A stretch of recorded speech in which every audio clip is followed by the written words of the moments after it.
चलिए देखते हैं ये अगला सवाल जो हमारी एक्सरसाइज थी 12.2 जिसमें हम करवा चुके थे आपको सवाल कितने क्वेश्चन नंबर 4 तक करवा चुके थे। ठीक है, तो 4 के बाद में आगे देखते हैं, इसमें 4 सवाल और हैं तो उनको देख लेते हैं, उसके बाद में अगली एक्सरसाइज। ठीक है, चलिए स्टार्ट करते हैं कि एक बर्तन एक उल्टे शंकु के आकार का है। एक बर्तन है जो उल्टे शंकु के आकार का है, कुछ इस तरह से। ठीक है, उल्टी शंकु के आकार का है और कह रहा है इसकी ऊंचाई 8 सेंटीमीटर है। जो इसकी ऊंचाई है यहां से लेकर के यहां तक वो कितनी है, 8 सेंटीमीटर है। या हम कह सकते हैं इधर भी लगा दें, इसको ऐसे लिख दें, यहां पे बाहर ज्यादा सही रहेगा, 8 सेंटीमीटर। ठीक, ये 8 सेंटीमीटर हो गई। आगे कह रहा है इसकी ऊंचाई 8 सेंटीमीटर है और इसकी ऊपरी सिरे की त्रिज्या 5 सेंटीमीटर है। इसके ऊपरी सिरे की त्रिज्या देखो, जैसे ये मान लो शंकु है, ठीक, ये उल्टा शंकु बन गया। इसकी जो त्रिज्या होगी यहां से लेकर के यहां तक, ये कितनी होगी भैया, 5 सेंटीमीटर। ये यहां तक, ये यहां तक। ठीक, क्या ये समझ में आया? बिल्कुल 5 सेंटीमीटर है। यह ऊपर तक पानी से भरा हुआ है। ये जो है ऊपर तक कैसे भरा है, पानी तक भरा, पानी से भरा हुआ है, ऊपर तक पूरा पानी से भरा है भैया, पानी से भरा हुआ है। जब इस बर्तन में शीशे की कुछ गोलियां जिनमें प्रत्येक 0.5 सेंटीमीटर त्रिज्या वाला एक गोला है, ठीक, कुछ गोलियां हैं, कुछ गोलियां हैं जिनकी त्रिज्या कितनी है, 0.5 सेंटीमीटर वाला एक गोला है, डाली जाती हैं तो इसमें से भरे हुए पानी का 1/4 भाग बाहर निकल जाता है। बर्तन में डाली गई शीशे की गोलियों की संख्या ज्ञात करो। देखो शीशे की गोली की संख्या हम कैसे ज्ञात करेंगे? सबसे पहले ये बताओ जो गोलियां हमने डाली हैं उसने पानी बाहर कितना निकाला, यानी जो इसका आयतन होगा, इसका आयतन यानी शंकु का आयतन, इसका 1/4 भार, 1/4 जो भाग था पानी का वो बाहर निकाल दिया। 1/4 का मतलब ये हुआ जाके, 1/4 भाग का मतलब ये हुआ जाके कि जो गोलियों का आयतन होगा, पता नहीं कितनी गोलियां होंगी, उन सब गोलियों से मिलकर के जो आयतन बनेगा, इन गोलियों से मिलकर के जो आयतन बनेगा वो क्या होगा, इस शंकु के आयतन के 1/4 भाग के कैसा होगा, बराबर होगा। फिर से समझिए, यानी शंकु का 1/4 भाग, शंकु का 1/4 भाग किसके बराबर होगा जाके, जो गोलियों, टोटल गोलियों से बना हुआ आयतन है। ठीक है, तो देखते हैं, हम इसको लिख लेते हैं, यहां पे करते हैं इसको सॉल्व। हमें जो दे रखा है इसने उल्टे शंकु के आकार का है, इसकी ऊंचाई यानी कि h, शंकु की ऊंचाई h जो दे रखी है उसने वो 8 सेंटीमीटर दे रखी। शंकु सही से लिखना है इसको, शंकु की ऊंचाई, शंकु की ऊंचाई, शंकु की ऊंचाई हमने ले ली h और दी गई है कितनी, 8 सेंटीमीटर। आगे देखो शंकु की त्रिज्या, शंकु की त्रिज्या दी गई है, वो दी गई है 5 सेंटीमीटर। त्रिज्या हमने ले ली r। अच्छा, दो त्रिज्या हैं, एक तो इन गोलों की त्रिज्या है तो उसको हम स्मॉल r ले लेंगे, ये बड़ी है तो इसको हम कैपिटल R से डिनोट कर देते हैं। ठीक है, त्रिज्या r बराबर कितना दिया गया है, 5 सेंटीमीटर। समझ के चलिएगा प्रश्न को। इसके बाद में देखो जो हमारी गोलियां हैं यानी किसके आकार में, वो गोले के आकार में है। ठीक, तो यहां पे लिखो गोले की त्रिज्या, जो गोले की त्रिज्या दी गई है हमने इसको ले लिया मान लो स्मॉल r, और कितनी दी गई है, 0.5 सेंटीमीटर। ठीक, अब देखो जो प्रश्न में जिस तरह से कहा गया है हम उसको देखते हैं क्या देखते हैं, यानी कि यहां पर गोले का आयतन, इसे समझ के चलना। अभी गोले का आयतन, पूरा ध्यान हमारी तरफ होना चाहिए, उसके बाद ये सवाल समझाए, नहीं तो आएगा नहीं। गोले का आयतन किसके बराबर होगा, शंकु के आयतन, कितने शंकु के आयतन के, 1/4, क्योंकि उसने कहा था यहां पर देखो 1/4 भाग बाहर निकल जाता है, यानी जितना पानी बाहर निकल, जितनी गोलियां डालेंगे वो पानी जितना निकाला, यानी 1/4 भाग पानी निकाला। तो हमें 1/4 से मतलब है, पूरे आयतन से मतलब नहीं है। ठीक है, 1/4 बाहर निकाला तो 1/4 शंकु का आयतन। अच्छा, यहाँ पे जो गोलियां होंगी, गोली का आयतन, कितने गोली का आयतन हमें वही तो निकालना है, पता ही नहीं। तो हम क्या करते हैं, इंटू एन। हमने यहाँ पे ले ली एन, क्या, गोलियों की संख्या। ठीक, चाहो तो यहाँ पे लिख लेना, इधर माना गोलियों की संख्या, माना गोलियों की संख्या एन है। ठीक है, माना गोली की संख्या एन है, तो क्या हो जाएगा यहाँ पे एन इंटू गोली का आयतन, ठीक है, इक्वल में 1/4 शंकु का आयतन। देखते हैं, एन इंटू गोली का आयतन क्या होता है, गोली का आयतन होता है 4/3 pi r cube, 4/3 pi r cube, equal शंकु का आयतन क्या होता है, पहले तो 1/4 तो पहले से ही है, इंटू शंकु का आयतन होता है 1/3 पाई आर स्क्वायर, यानी कि आर हमने यहाँ पे ली थी इसकी कैपिटल, आर स्क्वायर एच। देखते क्या क्या कट रहा, देखो सेम पोजीशन पे 3 से 3 कट रहा, सेम पोजीशन पे जब इक्वल में हुआ करें, सेम पोजीशन में तो काट दिया करो, पाई से पाई कट रहा।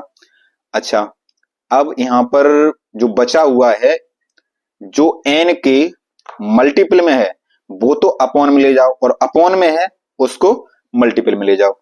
यानी कि ऊपर से पहले देखो यहाँ पे क्या बचा है, यहाँ पे बचा हुआ है हमारा आर स्क्वायर एच, और ऊपर कुछ बचा नहीं, नीचे बचा हुआ है 4। इसके देखो 4 किस में था, मल्टीपल में, तो 4 पहुंचा अपॉन में, इनटू आर क्यूब कैच किस में था, मल्टीपल में, तो आर क्यूब पहुंचा अपॉन में, तो यानी कि यहां पे क्या हो गया, आर क्यूब। ठीक है, अब इसको हम करते हैं solve. Capital R square, capital R की जो वैल्यू दे रखी है हमें, कितनी दे रखी, 5, तो हमने लिख दिया यहाँ पे 5/5, क्योंकि स्क्वायर है 2 बार लिख दिया, इंटू एच, एच कितनी है हमारी 8। ठीक है, अच्छा, आर स्क्वायर एच हो गया, अपॉन में कितना 4/4 इंटू आर क्यूब जो आर क्यूब की वैल्यू दे रखी है वो देखिए 0.5 सेंटीमीटर, हम इसमें इसको 3 बार लिखें तो कितना हो जाएगा, 0.5 इंटू 0.5। ठीक, उधर ना लिखते हुए यहाँ पे लिख दे रहे 0.5, 4 एकन 4, 4 दूनी 8, ये 2 बार गया। ठीक है, फिर 4 एकन 4, सॉरी 2 एकन 2 और 2 दूनी 4, ये 2 बार गया। ठीक, अच्छा, अब देखते हैं, जहां इस तरह कैलकुलेशन बने, तुम्हें लगे कि ये कठिन बन रही है, इसको आसान कैसे बना सकते हो वो देखिएगा। यानी सारी वैल्यू किस में चल रही है, एन के इक्वल में चल रहे हैं। ठीक, अब इसको देखो मैं आसान कैसे बना रहा, वो ट्रिक समझो। 5/5, ऊपर से ये बचा हुआ है, नीचे जो बचा हुआ है वो बचा है, पहले तो तुम्हारा ये वाला 2 बचा है, फिर इंटू बचा हुआ है 0.5 बचा हुआ है, फिर इंटू, अच्छा एक काम करते हैं, ट्रिक जो बता रहे वो डायरेक्ट यहीं पे लगा दे रहा मैं, वो ये लगा दे रहा। ये बताओ, अगर हम इनको 5/5 लिख दें, यानी 5/5 लिख दें, पॉइंट यहां से कितने डिजिट इधर भागा, जो एक पॉइंट यहां से, एक अंक यहां से और एक अंक यहां से, 3 अंक अगर इधर हम करेंगे तो ऊपर क्या करो, इतने ही 3 बिंदी से मल्टीप्लाई कर दो, पॉइंट जितने अंक नीचे से हटाओ उतने ही ऊपर क्या बढ़ा दो, बिंदी बढ़ा दो। ये चीज हमेशा याद रखना, क्या हमेशा याद रखने वाली बात है कि अगर हम यहां से एक पॉइंट अगर इधर बढ़ाते तो 1 0 बढ़ता, यानी कि ऊपर कहां कहां बढ़ता, ऊपर। ठीक है, तो यहां से 1 0 मतलब ऊपर बढ़ाया यहाँ के लिए, फिर 1 0 ऊपर बढ़ाया यहाँ के लिए, फिर 1 0 ऊपर बढ़ाया यहाँ के लिए, तो कहने 0 बढ़ गए, 3 0 बढ़ गए, और तो कुछ बचा नहीं। अब देखो 5 से ये गया 5, फिर 5 से ये गया 5, ठीक है, और 5 दूनी कितना हो गया, ये 10, और 10 से 1 0 गया, और यहाँ पे आपका आ गया कितना, 100।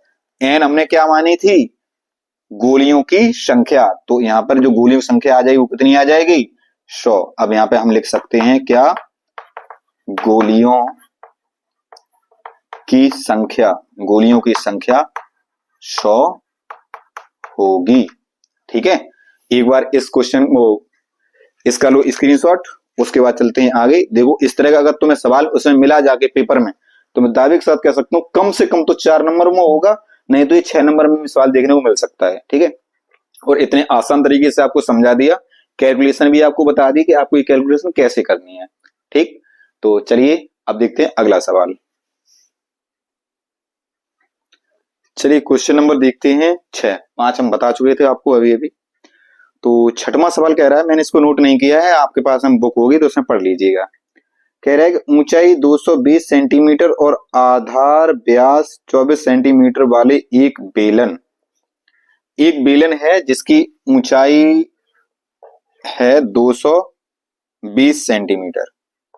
ठीक, पहले बेलन बना लेते हैं भैया, हमने बना लिया ये बेलन, और इसकी ऊंचाई है 220, यहां से लेकर के यहां तक। ठीक, 220 सेंटीमीटर है और आधार व्यास 24 सेंटीमीटर। तो आधार का व्यास है यहां से लेकर यहां तक, वो है 24 सेंटीमीटर। ठीक, ये 24 सेंटीमीटर और ये है तुम्हारा 220 24 सेंटीमीटर। ठीक, आगे कह रहा है कि जिस पर ऊंचाई 60 सेंटीमीटर और त्रिज्या 8 सेंटीमीटर वाला एक अन्य बेलन अध्यारोपित है। इसी बेलन के ऊपर एक और बेलन भैया रख दिया उसने, इस तरह से इसी बेलन के ऊपर एक और बेलन रख दिया उसने, और कह रहा है कि इसकी ऊंचाई 60 सेंटीमीटर, इसकी जो ऊंचाई है वो है 60 सेंटीमीटर। ठीक है, और त्रिज्या 8 सेंटीमीटर। इसमें डायमीटर ना देके उसने सीधी त्रिज्या ही दे दी है, पहले वाले में डायमीटर दिया। तो इसकी जो रेडियस है यहां से लेकर के यहां तक, वो है 8 सेंटीमीटर। ठीक है, आगे क्या कह रहा है, एक अन्य बेलन अध्यारोपित है से लोहे का एक स्तंभ बनाए। ये क्या बन गया, एक लोहे का पूरा एक स्तंभ बन गया। इस स्तंभ का द्रव्यमान ज्ञात कीजिए, हमें इसका द्रव्यमान ज्ञात करना है। जबकि दिया है 1 सेंटीमीटर क्यूब लोहे का द्रव्यमान लगभग 8 ग्राम होता है। 1 सेंटीमीटर क्यूब जो द्रव्यमान होगा उसका वजन होगा कितना, 8 ग्राम होगा जाके। ठीक, चलिए देखते हैं इस सवाल को। पहले हम देखते हैं जो मेरे पास में जो चीजें दी गई हैं वो क्या दी गई हैं। दिया है, क्या दिया है, जो बड़ा बेलन है, पहले हो बड़े बेलन की ऊंचाई, बड़े बेलन की ऊंचाई h, कैपिटल H ले ली हमने। ठीक, इक्वल कितनी है, 220 सेंटीमीटर, और बड़ी बेलन की हम यहां से ले लें त्रिज्या। त्रिज्या हालांकि दी नहीं गई है, तो हम त्रिज्या के लिए क्या करेंगे, त्रिज्या हम कैपिटल R ले ली। तो इसमें डायमीटर दिया था 24, तो त्रिज्या हम डायरेक्ट यहां से निकाल सकते हैं कितनी, 12 सेंटीमीटर। क्या आपको ये अभी भी बताने की जरूरत है कि R इक्वल D/2 होता है, यानी कि D की वैल्यू कितनी, 24/2, तो कितना निकल के आ गया, 12। हमने आप पहले ही ये चीजें सब बता दी थी जब हमने पढ़ाया था आपको क्या, सर्किल के बारे में थोड़ा सा बताया था। हालांकि सर्किल एक चैप्टर पूरा है, जब सर्किल एक पूरा चैप्टर आएगा तब उसको पूरा सर्किल को हम डिटेल में जाके अंदर तक उसको डीप में समझाएंगे आपको। फिलहाल यहाँ पे ये समझिए कि अगर उसका डायमीटर 24 है तो त्रिज्या इसकी 12 हो जाएगी। ठीक है, अब उसके बाद में छोटे बेलन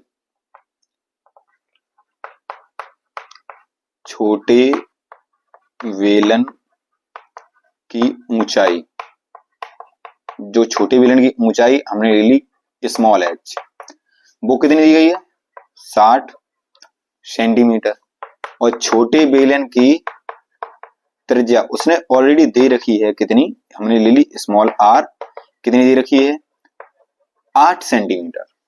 ठीक है, और क्या दिया है उसने, और दिया है इसने जे स्तंभ बनाया किसका, लोहे का।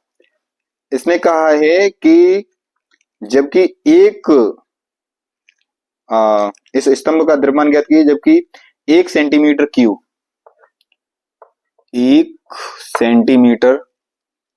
क्यूब लोहे का द्रव्यमान 1 सेंटीमीटर क्यूब बराबर 8 ग्राम, 1 सेंटीमीटर क्यूब बराबर 8 ग्राम। आपको इसको बहुत अच्छे से ध्यान रखना है कि 1 सेंटीमीटर क्यूब बराबर 8 ग्राम है। ये चीजें इसने दी गई हैं। अब देखो लिखे हम यहाँ पे, अच्छे समझिएगा, बहुत ही आसान सवाल है, इससे आसान कोई सवाल हो नहीं सकता है। कह रहा है कि स्तंभ का आयतन, स्तंभ का आयतन भैया क्या होगा जाके, स्तंभ का आयतन होगा जाके बड़े वेलन का आयतन, बड़े वेलन का आयतन प्लस छोटे वेलन का आयतन, बड़े वेलन का आयतन प्लस छोटे वेलन का आयतन। ठीक है, अच्छा तो हम यहां से निकाल ले इसका आयतन। बड़े वेलन का जो आयतन होगा जाके वो क्या होगा जाके पाई आर स्क्वायर एच। छोटे वेलन का आयतन क्या होगा pi small r square h. ठीक है, दोनों में से हमने क्या लिया, पाई कॉमन ले ली। जब पाई लिया कॉमन, यहां से क्या बचा, देखो आर स्क्वायर एच और plus small r square h, दोनों की वैल्यू रखो। ठीक, कुछ ऐसा संयोग बन सकता है कि पाई की वैल्यू यहां से कटे आगे, चलो पहले सॉल्व करते हैं उसके बाद पाई की वैल्यू रखेंगे, पहले नहीं रखेंगे।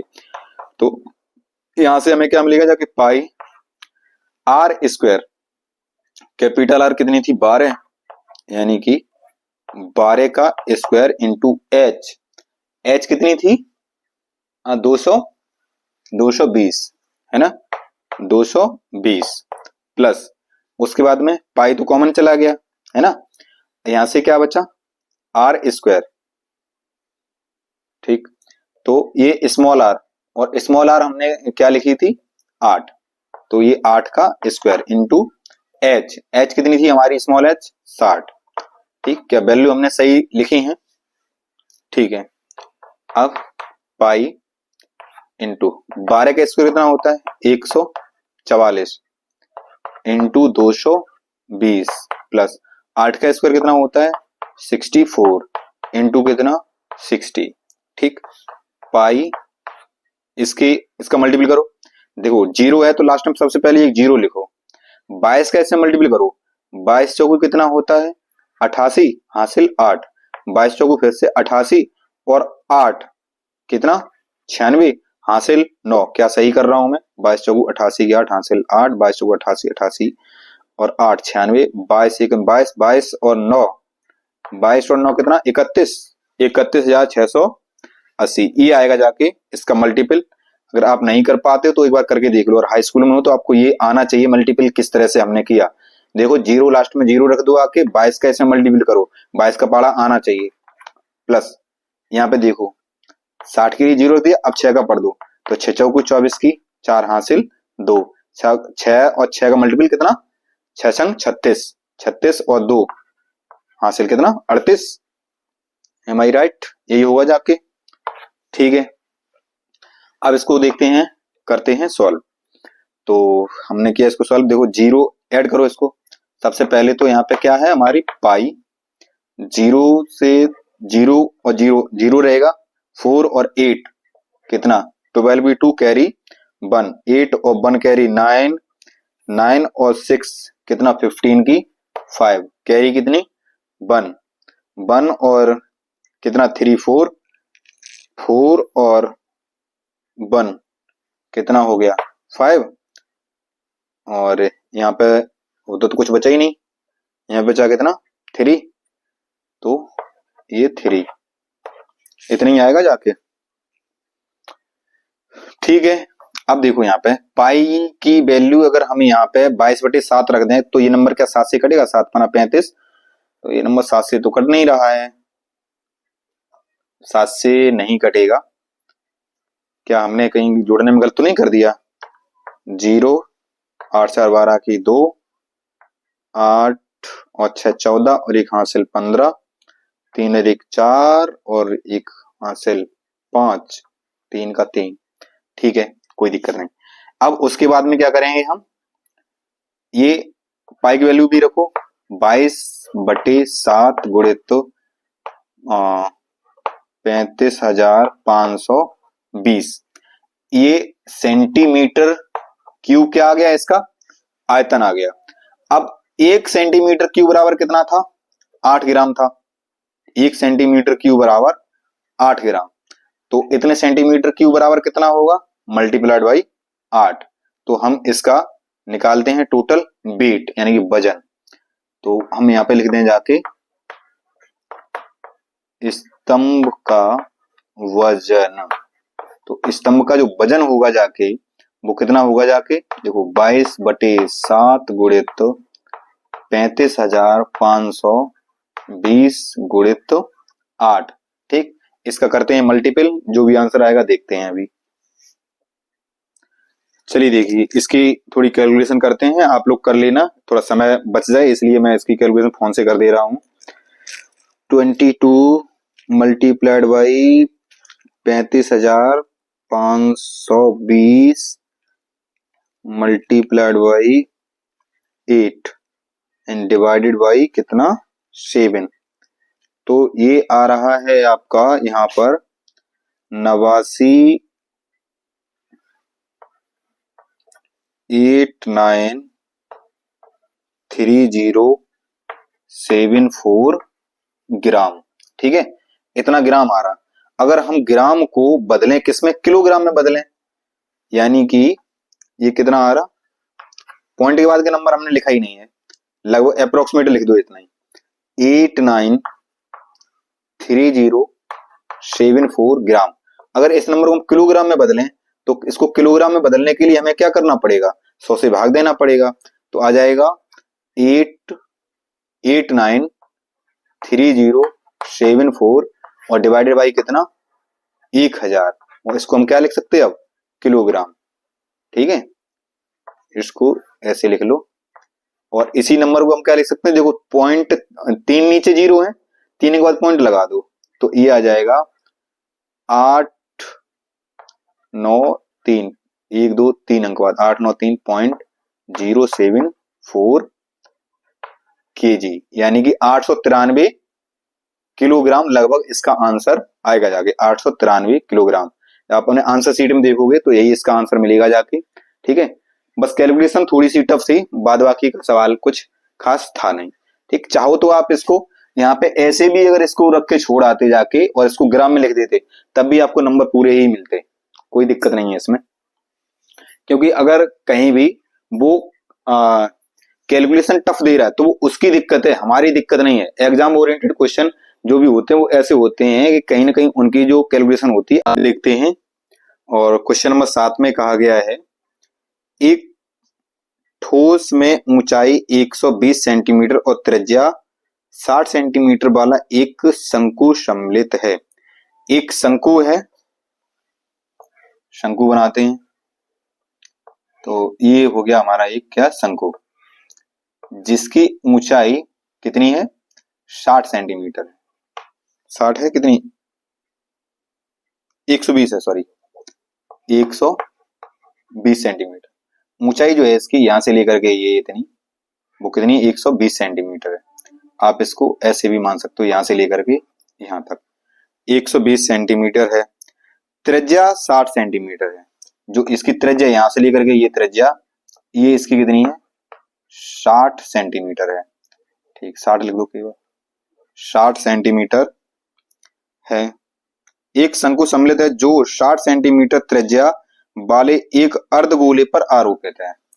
इस पे बनाओ एक क्या? अर्धगोला। इस तरह से ये बन गया, देखो हमारा अर्धगोला, और अर्धगोले के ऊपर शंकु हो गया। अर्धगोला आरोपित है, कितनी त्रिज्या वाला? 60 सेंटीमीटर त्रिज्या वाला अर्धगोला आरोपित है। इसकी भी त्रिज्या, यानी कि ये यहां से मान लो, चाहे इसको इधर मान लो, चाहे इधर मान लो, कहीं मान लो, वो भी कैसी है? 60 सेंटीमीटर ही है। आगे कह रहा है आरोपित है इस ठोस को पानी, यानी ये क्या बन गया? एक ठोस बन गया। इस ठोस को पानी से भरे हुए एक लंबवृत्तीय बेलन में इस प्रकार सीधा डाला जाता है कि यह बेलन की तली को स्पर्श करे। एक हम बनाते हैं बेलन, देखो जो इस तरह से एक क्या है? एक बेलन है, ये तली को क्या कर रहा है? ये स्पर्श कर रहा। ठीक, बेलन बन गया। कह रहा है आगे सीधा डाला जाता है, स्पर्श करे यदि बेलन की त्रिज्या 60 सेंटीमीटर है। बेलन की भी त्रिज्या यहां से लेकर के यहां कितनी दी गई है, 60 सेंटीमीटर। ठीक, ये यहां से लेकर के यहां तक 60 सेंटीमीटर है और ऊंचाई 180 सेंटीमीटर हो। और ऊंचाई कितनी हो, 180 सेंटीमीटर, यहां से लेकर के ये इतनी, ये 180 सेंटीमीटर हो। तो कह रहा है आगे,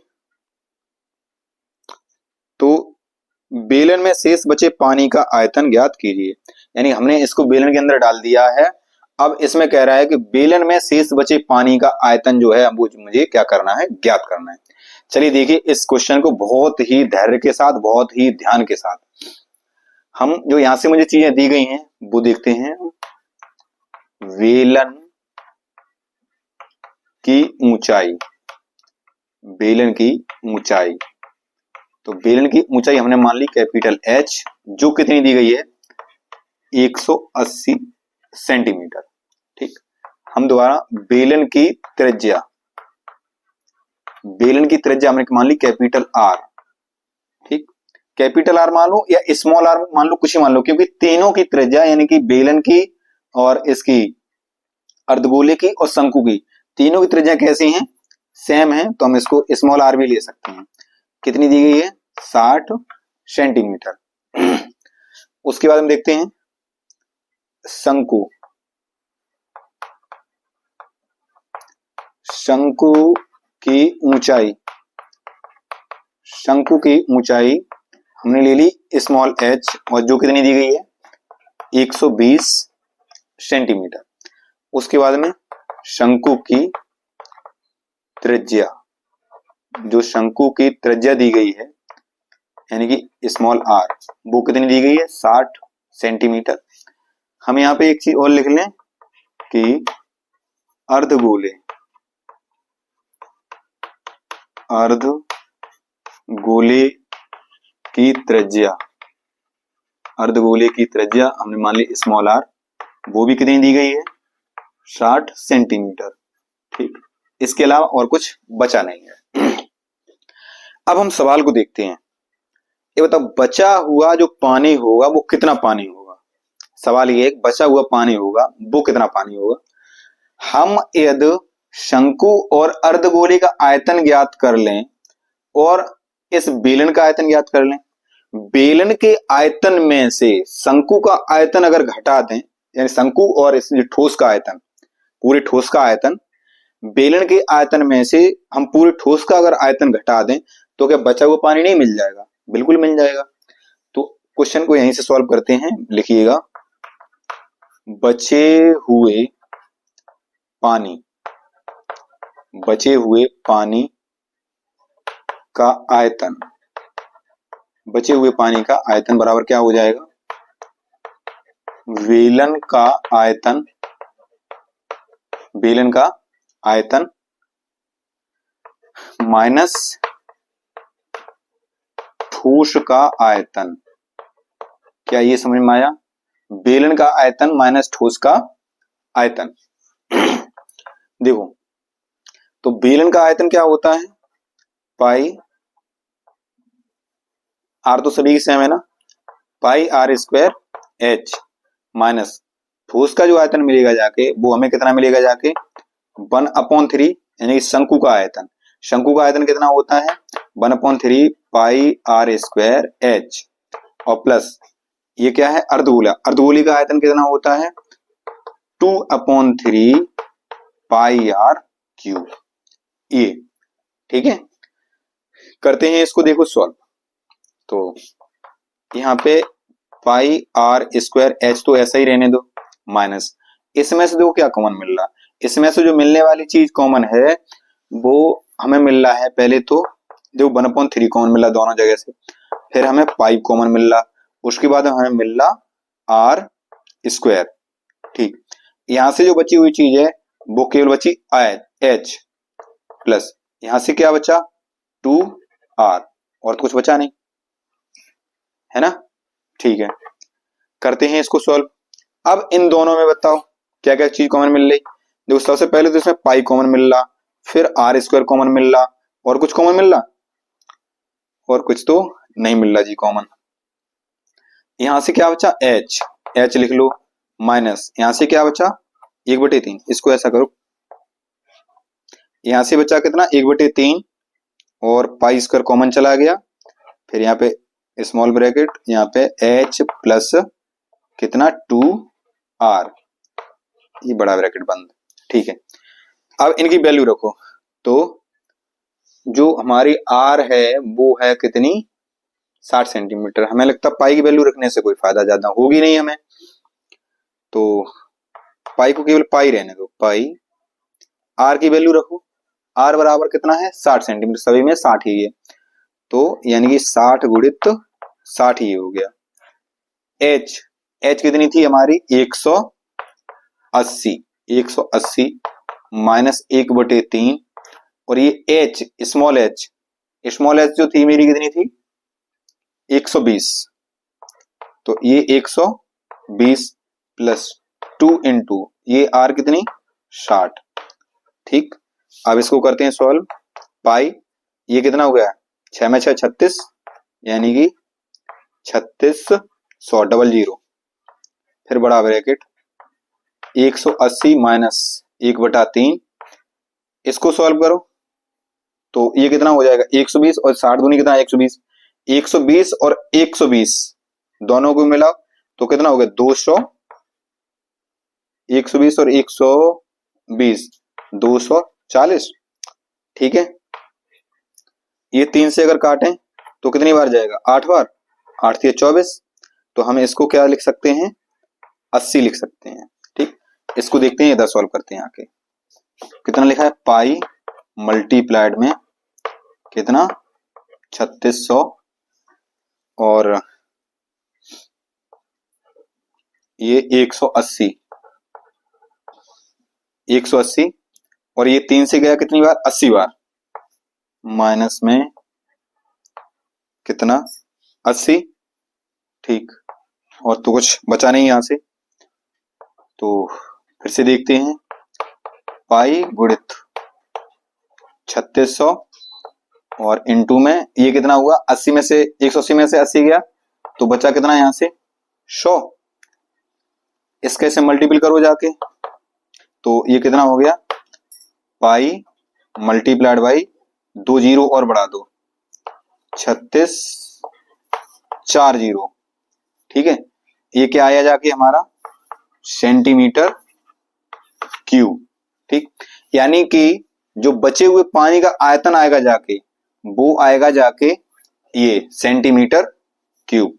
चाहो तो इसको, अगर इसको मीटर क्यूब बदलना चाहते हो तो मीटर क्यूब बदल लो, कोई दिक्कत नहीं है। ठीक है, तो एक बार इसका लो स्क्रीनशॉट और चलते हैं इससे आगे। चलिए क्वेश्चन नंबर देखते हैं 8। लेकिन इससे पहले अगर आप इसको आगे सॉल्व करना चाहते हो तो कर सकते हो, कोई दिक्कत नहीं है। पाई की वैल्यू यहाँ पे रख सकते हो 22/7, 22 से गुणा करना, 7 से भाग दे देना, आसानी से हो जाएगा। और अगर सेंटीमीटर क्यूब को आप मीटर क्यूब बदलना चाहते हो तो क्या करना? 3 बार 100 से भाग करना, क्योंकि यहाँ पे क्यूब है। ठीक है, तो चाहो तो इतना ही छोड़ सकते हो, कोई दिक्कत नहीं है इसमें, आपकी मर्जी। आप अगर आगे करना चाहते हो तो कर सकते हो, कोई दिक्कत नहीं। तो क्वेश्चन नंबर 8 कह रहा है, एक गोलाकार कांच के बर्तन की एक बेलन के आकार की गर्दन है। एक कोई भैया गोलाकार है कोई चीज, और जिसकी गर्दन कैसी है? बेलनाकार, बेलन के आकार की। ठीक है, बेलन के आकार की गर्दन है, जिसकी लंबाई 8 सेंटीमीटर और व्यास 2 सेंटीमीटर है। यानी किसकी? गर्दन की। वर्ड को पकड़ के चलो, तो शब्द इसके क्या कह रहे हैं? बेलन के आकार की गर्दन है जिसकी लंबाई 8 सेंटीमीटर, जिसकी लंबाई 8 सेंटीमीटर, यहां से लेकर के ये यहां तक, ये 8 सेंटीमीटर हो गई। ठीक है, आगे क्या कह रहा है सवाल में, या खाली रहने दो इसको, सही लगेगा। 8 सेंटीमीटर और व्यास कितना है? 2 सेंटीमीटर। 8 सेंटीमीटर और व्यास है इसका यहां से लेकर के यहां 2 सेंटीमीटर। अच्छा, व्यास अगर 2 सेंटीमीटर है तो यहां से त्रिज्या हमें कितनी मिल जाएगी, 1 सेंटीमीटर। चलो देखते हैं बाद में। जबकि गोलाकार भाग का व्यास 8.5 सेंटीमीटर है। गोलाकार भाग का जो व्यास है वो 8.5 सेंटीमीटर है। आगे देखें क्या कह रहा है। इसमें भरे जा सकने वाली पानी की मात्रा मापकर एक बच्चे ने यह ज्ञात किया कि इस बर्तन का आयतन 345 सेंटीमीटर क्यूब है। यानी कि इसने एक चीज यहाँ पे दे दी है पूरी, कि जो इसका जो आयतन निकाला उसने, आयतन निकाला उसका जो आयतन निकाला 345 सेंटीमीटर क्यूब, यही दे रहा है क्या, 345 सेंटीमीटर क्यूब है। जांच कीजिए कि उस बच्चे का उत्तर सही है या नहीं, यह मानते हुए कि उपयुक्त मानक आंतरिक मापन है। और पाई की वैल्यू आप इसमें इसको रख सकते हैं 3.14। उसने कह दिया है इस चीज को। देखते हैं 345 निकलता है कि नहीं निकलता है। तो यहां से देखो, गोलाकार भाग का व्यास हमने मान लिया कैपिटल डी, इक्वल कितना दिया है, 8.5 सेंटीमीटर। तो तब इसकी त्रिज्या, जो इसकी त्रिज्या होगी जाके भैया वो कितनी होगी, कैपिटल आर हमने मान ली, तो वो 8.5/2 नहीं हो जाएगी, बिल्कुल हो जाएगी। ठीक है, इसको 8.5 लिख सकते हो या 17/4 भी लिख सकते हो। ठीक है, तो ये त्रिज्या हो गई। अब उसके बाद हम देखते हैं बेलनाकार, या गर्दन लिख सकते हो, बेलनाकार भाग, बेलनाकार भाग की ऊंचाई, बेलनाकार भाग की ऊंचाई हमने मान ली h, कितनी है, 8 सेंटीमीटर। और बेलनाकार भाग की त्रिज्या, बेलनाकार भाग की त्रिज्या मान ली हमने स्मॉल r, जो कितनी है, यानी कि 2 तो इसका डायमीटर था, तो त्रिज्या कितनी हो गई यहाँ पे, 1 सेंटीमीटर। चलिए सॉल्व करते हैं। तो करते हैं इस बर्तन का आयतन। तो हम यहाँ पे लिख सकते हैं आयतन बराबर, टोटल आयतन इसका क्या होगा जाके, गोलाकार भाग का आयतन, गोलाकार भाग का आयतन, और प्लस इसमें क्या हो जाएगा, ऊपर ये क्या बन रहा है हमारा, बेलनाकार। ठीक है, बेलनाकार भाग का आयतन। ठीक है, तो गोलाकार भाग का आयतन जो होगा जाके वो कितना होगा जाके, 4/3 pi r cube, 4/3 pi r cube, और प्लस बेलनाकार भाग का आयतन क्या होगा जाके, पाई आर स्क्वायर, यानी कि हमारी आर स्क्वायर एच कितनी है हमारी यहाँ पे 8। ठीक है, सॉरी एच लिखी दो, अभी तो नंबर तो रखे नहीं इसके, एच। करो इसको सॉल्व। देखो दोनों में से पहले पाई कॉमन ले लो, हमने पाई ले लिया कॉमन, और तो कुछ मिलने वाला है नहीं कॉमन, और 4/3, और यहां से क्या था आर क्यूब, तो जो आर थी मेरी वो कितनी थी, वो थी 8.5/2, और क्यू है तो इसी चीज को कितने बार, 3 बार लिखेंगे। ठीक, आगे थोड़ा ये डिस्टर्ब करेगा, ऐसा करते हैं इसको यहां से खत्म करो, यहां पे लिखो आके।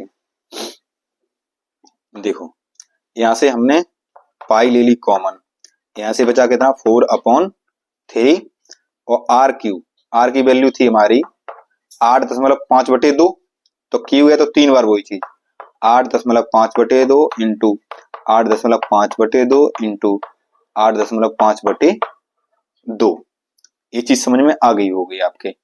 ठीक है, क्योंकि क्यू था तो हमने वही वैल्यू 3 बार लिख दी, प्लस पाई तो कॉमन ही चली गई हमारी, आर कितनी है 1 का स्क्वायर इंटू एच कितनी है हमारी 8। करते हैं इसको सॉल्व।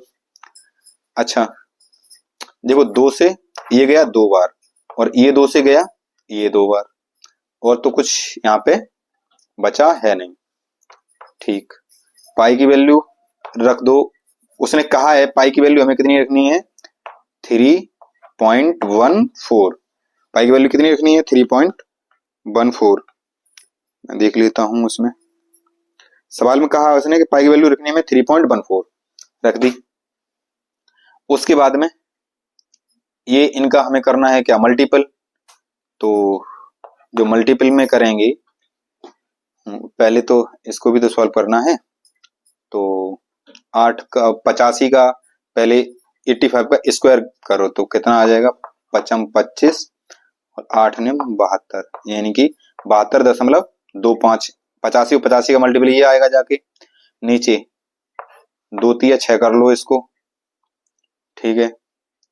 और इनटू में यहाँ पे क्या बचा है जाके 8.5, क्यों कटने वाला नंबर तो कुछ है नहीं ये।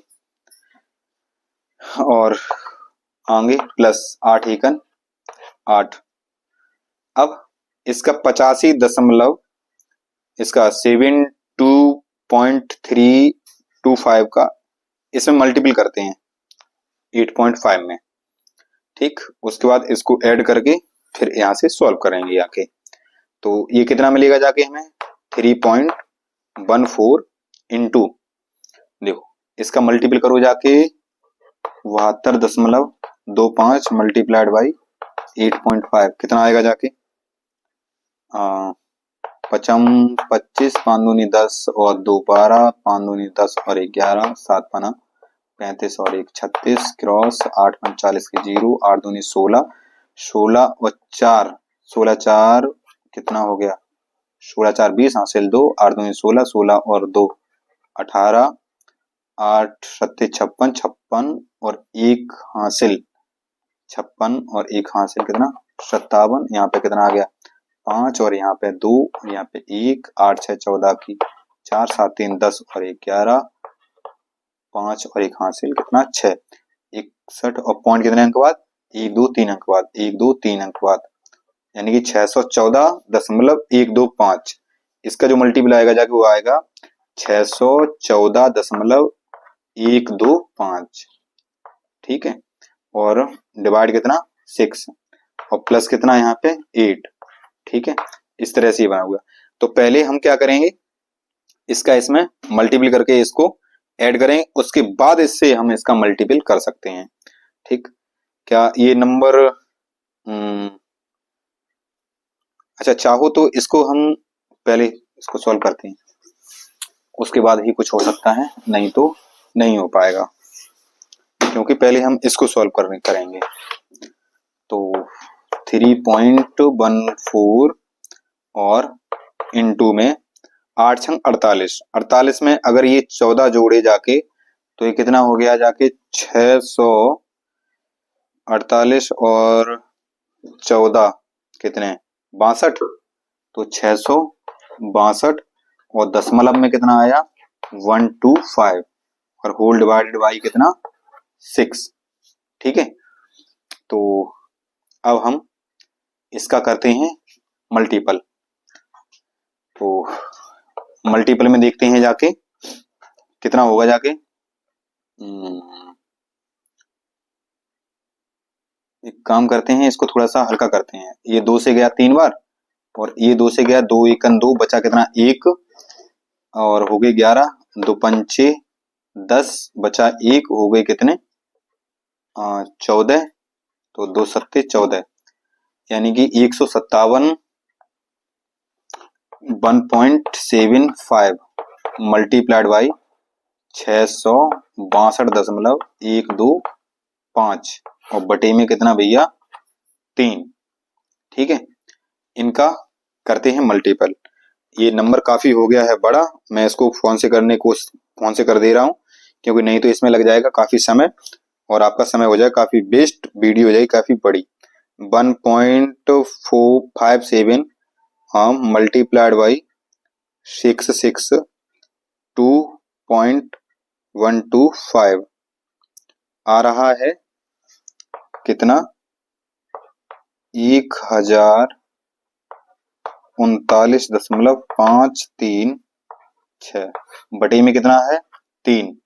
ठीक, अब इसी नंबर को हम डिवाइड कर दे रहे हैं किससे, 3 से, तो आ रहा है जाके 346.5, यानी उसने कितना निकाला था 345, तो वो मेरी एक्सपेक्टेशन से कैसा निकला जाके, गलत निकला, हमारा उससे 1 पॉइंट ज्यादा निकला है जाके, ठीक है। तो इसको करिए जाके एक बार नोट डाउन और उसमें लिख दीजिए कि वो क्या है जो उसने निकाला था, इसका आयतन वो गलत निकाला था, इसका आयतन आ गया 346.5। ठीक, हम यहाँ पे लिख सकते हैं, देखो उसने कितना निकाला 345, हमारा निकला 346.5, तो लिख सकते हैं बच्चे द्वारा की गई माप सही नहीं है, सही नहीं है, ठीक है। कैसी नहीं है, सही नहीं है। अगर उसमें नहीं भी दिख रहा हो तो मैं बोल रहा हूं उससे लिख लो, बच्चे द्वारा की गई माप सही नहीं है, बच्चे द्वारा की गई माप सही नहीं है, ठीक है। तो आगे देखते